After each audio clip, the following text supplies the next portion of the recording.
Ebyokwerinda nga bakulembeddwa mu poliisi bakedde kwaza amaka g'abadde omukubiriza w'olukiiko lw'eggwanga olukulu Anita Among agasangibwa e Kigo mu Makindye Ssaabagabo.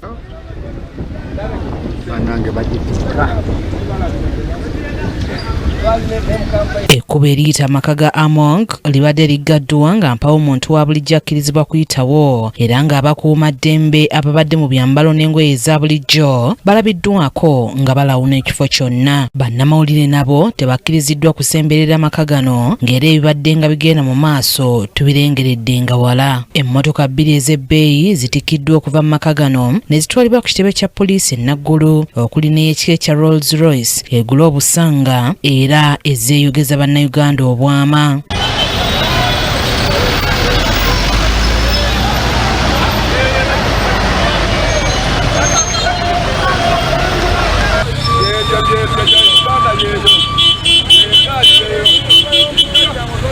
Anita Among ebintu byatandika okumwonoonekera mu lujjudde Ssabbiiti ewedde ekisinde ki PLU ekikulemberwa omuduumizi w'eggye ly'eggwanga General Moscan Rugaba bwe kyavaayo ne kiraga ng'ono bwe kyali kimuggyeko obuwagizi bwakyo awamu n'abadde omumyuka we Thomas Tayebwa ku by'okuddamu okutwala obukulembeze bwa Paalamenti ey'e12 ng'era ono oluvannyuma yayitibwa mu maka g'omukulembeze w'eggwanga era nga kigambibwa okuba nti eno omukulembeze w'eggwanga gye yasinziira okumulagira eby'okuddamu okwesimba okuba sipiika abyenenye. Oluvannyuma PLU yavaayo neraga nga obuwagizi bwayo buzze wabadde minisita ow'ebyokwerinda Oboth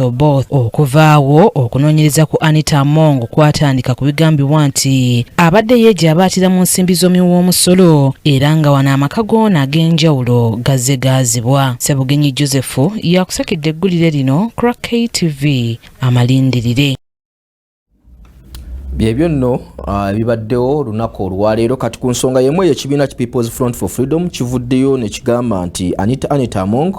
okuba nti nno tagenda kuddamu kwesimbawo ku kifo kya sipiika wa Paalamenti n'ekyokuba nti ekibiina kye NRM kaakano kitunuulidde kuwa